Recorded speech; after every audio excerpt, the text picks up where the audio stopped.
Can you tell me how many tracks you're finished with, like normally in a month's time with all these teams? 15 to 20.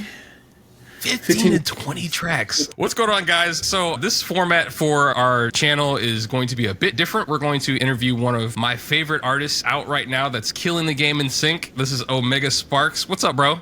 What's up, everybody? What's up, XJ Will? Super excited to kind of touch base with you. We see each other every week, which is awesome with the community, but like I want to essentially get a feel for like how you got into the industry. What are some of the syncs that you've had in the last like 4 months, let's say? Last 4 months, I got a big sync with Sony Music. They picked up, did a remix to Love Train with the OJs, and they just got paid like last week for it. So that was very exciting. Oh, then BMI Royalties just came through like last week too, right? Yes, it was a great week. Yes. Yeah. Indeed. That's awesome. Congratulations, because that's, I mean, even with covers, because they're super tricky to kind of navigate, like to land something like that's really exciting. So I tip my hat off to you, man. Why don't you explain your artistry? So you go by the name Omega Sparks, and what would you describe it as?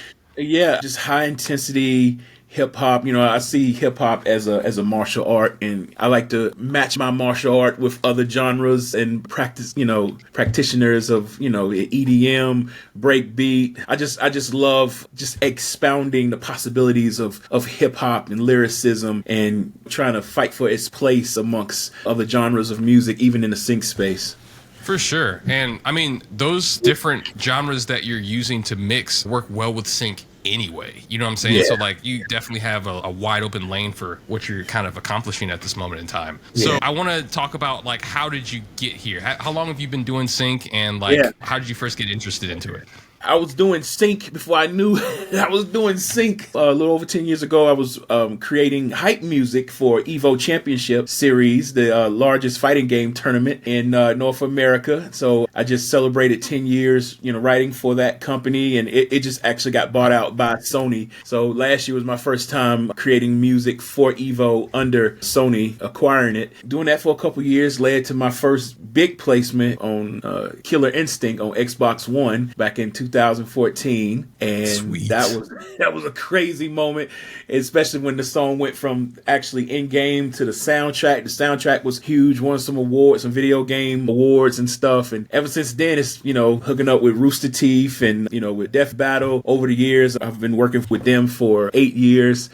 And Red vs. Blue. It's been a wild ride since creating music for Evo. It's just been a wild ride these past 10 years. Yeah, that's awesome. So like when it comes to sync licensing and in the gaming industry, I think that's really important to understand. Like there's a lot of different things that are happening more often than television shows because it's easier to produce, at least the visual side of things. I think it's really cool that you've kind of made a lane for yourself in this space. So let me ask you, you were making these placements and things of that nature, and hopefully the upfront fees and stuff were pretty good.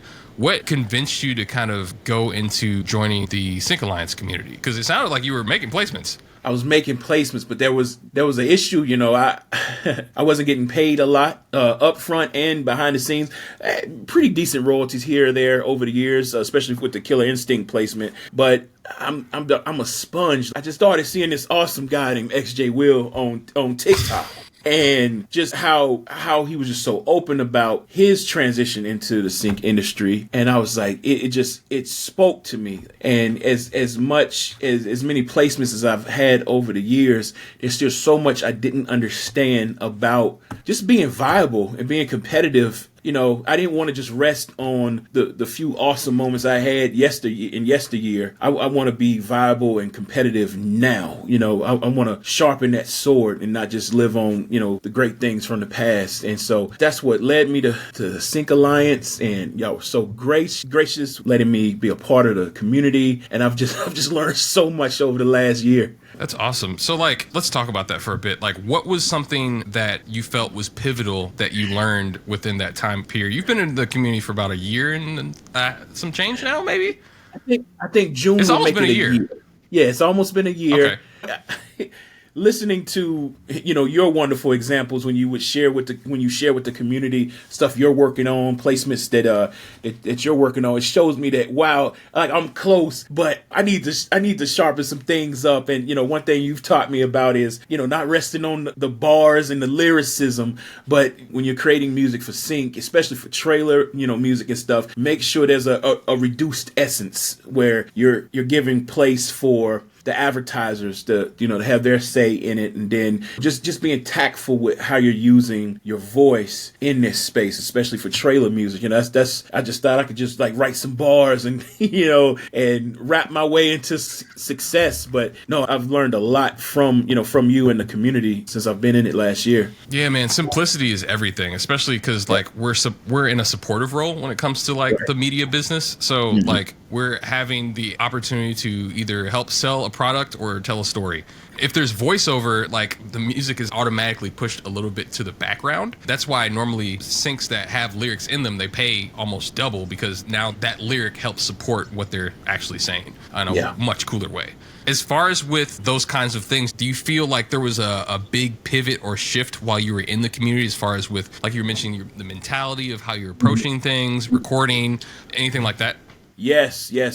One thing I did as I was, leveling up through the weekly, and still leveling up, through the weekly feedback sessions, is starting to form teams, like not just resting on one or two go-to producers every now and then, but really like going into business with producers. Like, hey, let's pivot this relationship we have. Instead of me just buying beats whenever I have an album I'm working on, let's go into business together. Like send me some original, music. I'll craft and do my thing vocally, and then let's pitch. Let's put not just our talent together. Let's put our networks together, and that's been the most rewarding, like really one of the most rewarding things. I think I have like 12 different production teams that I'm a part of. 12 production teams. Yeah, it started out with just like one. But it's so fun. So it's like rapper, singer, producer, rapper, producer, rapper, producer, rapper, producer, just 3 and 4 man teams. And every team we craft X amount of music, per season. And then it's been times where I've had the privilege of being a part of getting into sync houses, really big sync houses like Music Bed and stuff, because I'm in association with,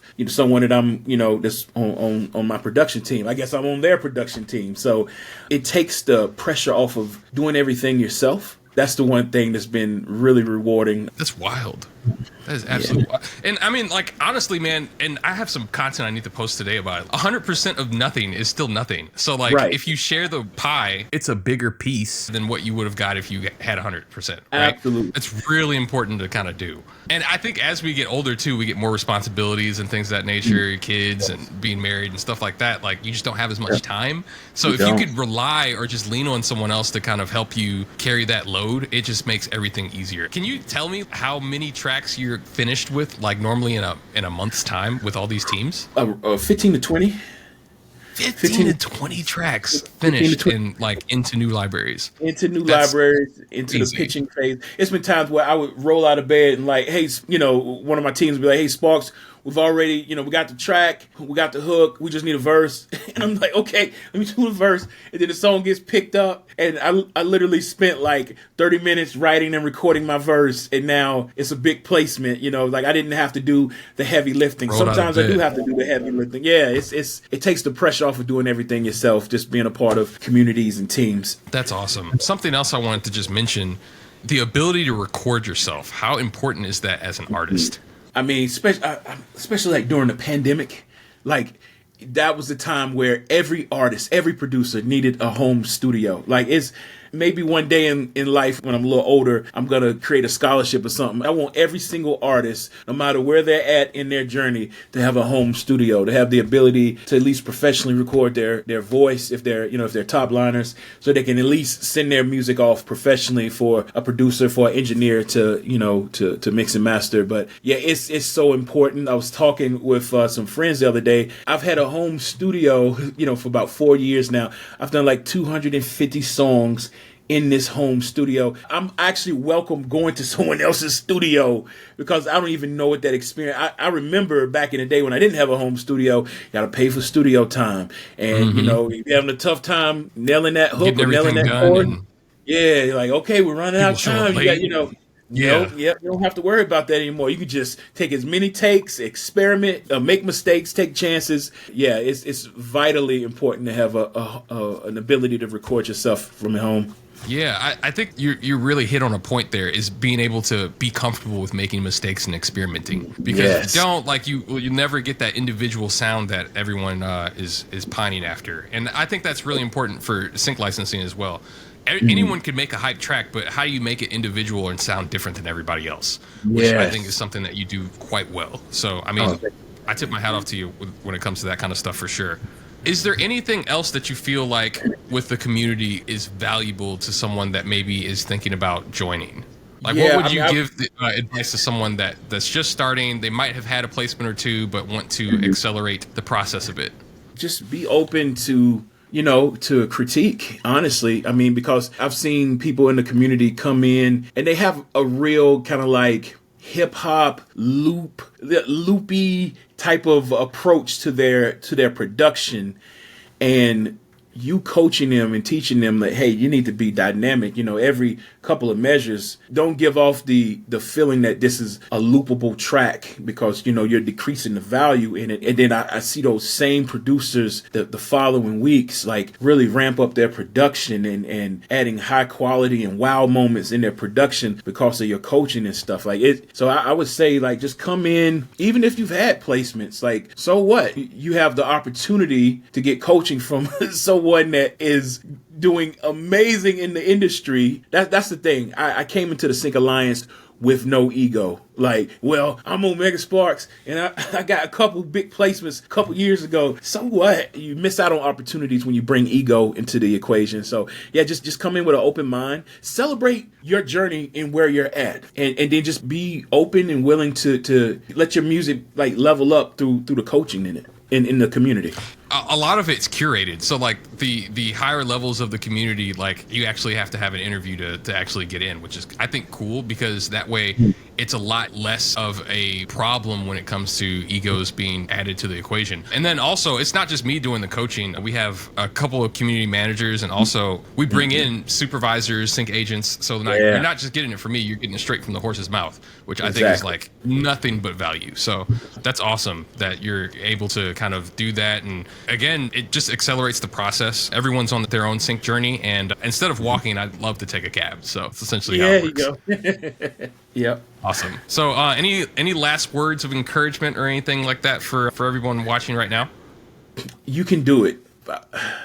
I know the ugly side of music and the journey of music, and there's a lot of people out there that just going through like mental health issues because they're not where they want to be in their music journey. And, you know, sync licensing affords us music artists the ability to generate wealth beyond living and dying off of CD sales or streams, getting, 0.006, depending on what platform you're on.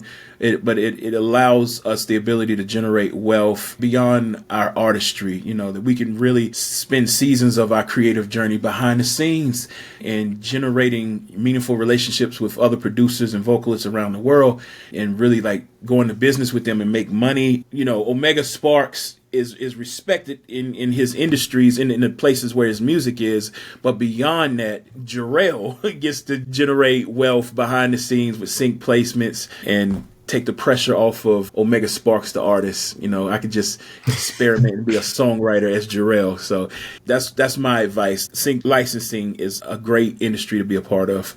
Well, I am honored to be able to have you as the first guest on this little series that we have here, and looking forward to doing a follow-up in the next couple of months to see where you're doing now. Awesome. Thank you so much.